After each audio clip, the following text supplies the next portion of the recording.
السلام عليكم ورحمة الله وبركاته، وأسعد الله صباحكم بكل خير. في هذه الخاطرة سأتحدث عن البحر وكيف نستسقي منه دروس التعامل مع الناس. فالبحر مدرس كبير لو استوعبنا الدروس التي يرسلها لنا بين أمواجه. فإلى هذه الخاطرة. خلك بحر ترى في كل أحواله دروس وعبر، ورسايل للناس أجاد فيها وعبر.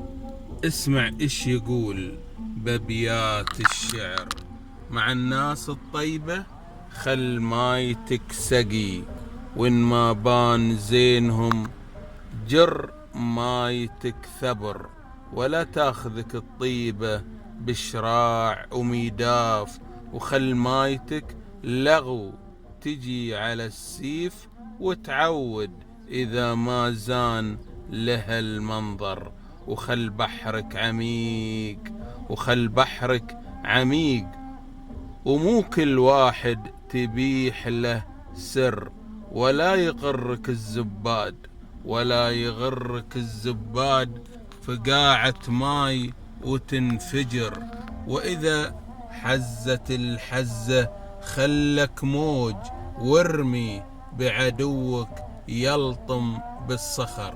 وإذا حزت الحزة خلك موج يلطم بالصخر.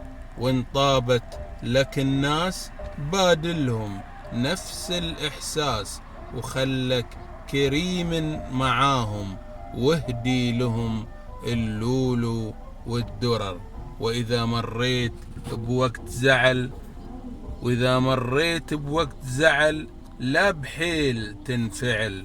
خل مايتك خواهر، اسمع وخر. خوان يا بحر، البحر لو عايشته بتلقاه مدرس مقتدر، لكن محتاج من يصخله ويمعن في تقلباته من حال إلى حال. وكذا يكون التعامل مع البشر. قول فهمت الدرس يا بحر، شكرا عود ثبر. قول فهمت الدرس يا بحر، شكرا عود ثبر. وارجع سقي لا تنسانا ليل طويل وانت نور الفجر.